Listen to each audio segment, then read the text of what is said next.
EBF 친구들 안녕하세요. 다들 새해를 힘차게 보내고 계신가요? 새해에는 출애굽기 말씀으로 EBF 예배를 시작하게 되었어요. 출애굽기는 이스라엘 백성들을 애굽의 노예 생활에서 해방시켜 주신 하나님의 은혜를 기록한 말씀이에요.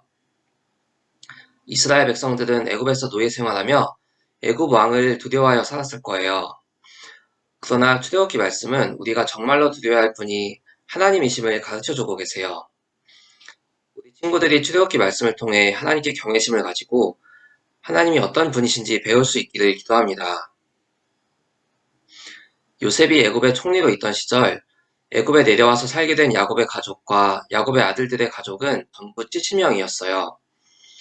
그로부터 430년이 흘렀고 야곱의 후손들은 이스라엘 민족을 이루었는데 성인 남자만 60만 명이고 전체 인구는 200만 명이나 되는 큰 민족이 되었어요. 이스라엘 자손은 마치 포도송이에 포도 알맹이가 맺히듯 생육하고 번성했어요. 430년 동안 70명에서 200만 명이 되는 역사는 하나님의 손길로 이루어졌기 때문에 가능한 일이었어요. 하나님께서 일찍이 아브라함과 언약을 맺으실 때 하늘의 무뼈를 보여주시며 내 자손이 이와 같으리라 하고 약속하셨어요. 그리고 이 약속대로 아브라함의 자손인 야곱의 가족을 애굽으로 보내셔서 번성하게 하신 것이에요. 하나님은 한 번 하신 약속은 반드시 이루시는 신실하신 하나님이십니다. 세월이 흘러서 요셉을 알지 못하는 새 왕이 애굽을 다스리게 되었어요. 요셉이 총리로 있을 때 야곱의 가족은 귀빈 대접을 받으며 애굽에 내려왔으나 이제 요셉을 알지 못하는 왕은 이스라엘 민족에게 강제로 노동을 시키고 노예로 삼았어요. 이스라엘 백성에게 무거운 짐을 지어서 괴롭게 하였고 애굽 왕 바로를 위하여 성을 건축하는 일을 시켰어요. 애굽은 풍족한 땅이었지만 이스라엘 백성은 행복을 누리지 못했고 자유가 없는 노예 신세가 되었어요.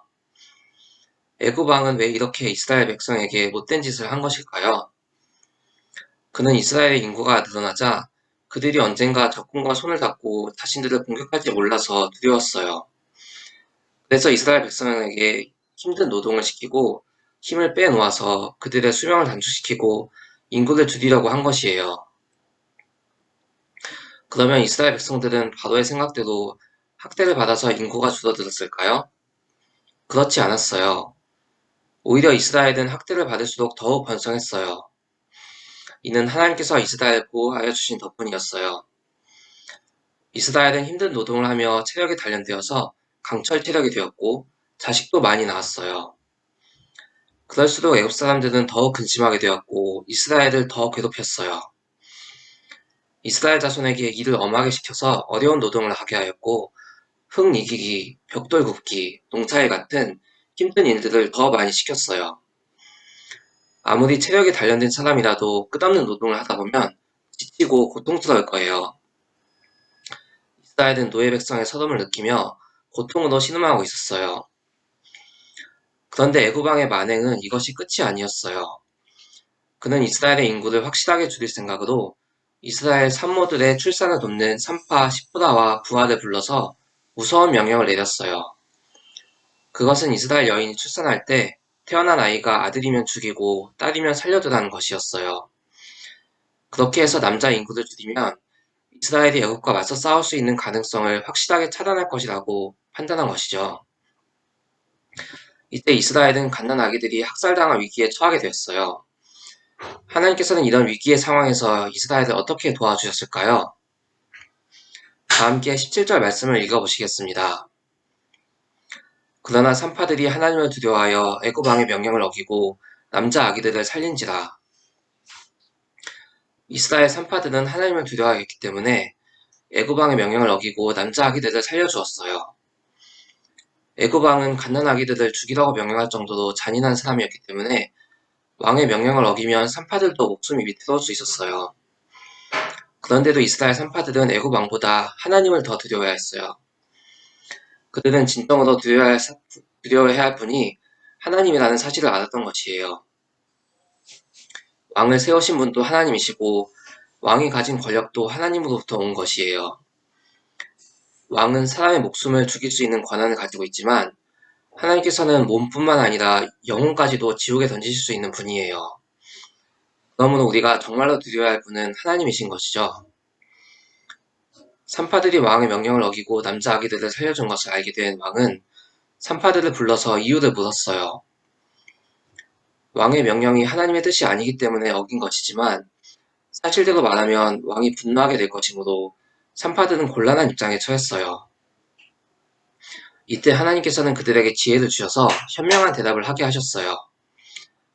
그들은 이스라엘 여인들이 건장하기 때문에 자신들이 도착하기도 전에 이미 출산했다고 선의의 거짓말을 했어요. 이렇게 목숨을 걸고 하나님의 뜻에 따라 아기들을 살려준 산파들에게 하나님께서 은혜를 베풀어 주었고 이스라엘 백성은 매우 번성하게 되었어요. 그리고 하나님을 경외한 그 산파들은 집안이 번창하게 되는 복을 받았어요. EBF 친구들도 애굽 왕처럼 두렵게 느껴지는 사람이 있나요? 우리 친구들은 믿음의 가정에서 태어났기 때문에 믿음으로 사는 것에 대해 부모님이 박해할 일은 없을 거예요. 그러나 살아가다 보면 직장 상사나 남자친구, 여자친구, 때로는 교수님이 애굽 왕 바로처럼 우리의 믿음 생활을 곱지 않은 시선으로 볼 수도 있어요. 이때 하나님보다 바로를 더 두려워하여 현실과 타협하면 믿음을 잃어버리게 되죠. 그러나 우리가 진정으로 두려워할 분이 바로가 아닌 하나님이라는 것을 알고 믿음을 지키면 바로가 더 이상 두렵지 않게 되고 하나님이 주시는 승리를 얻게 될 것이에요. 우리 친구들이 하나님을 경외하고 세상을 두려워하지 않는 믿음을 가질 수 있기를 기도합니다. 결론적으로 하나님께서는 이스라엘을 큰 민족으로 만드시고 그들을 애굽의 노예 생활 속에서도 보호해 주셨어요.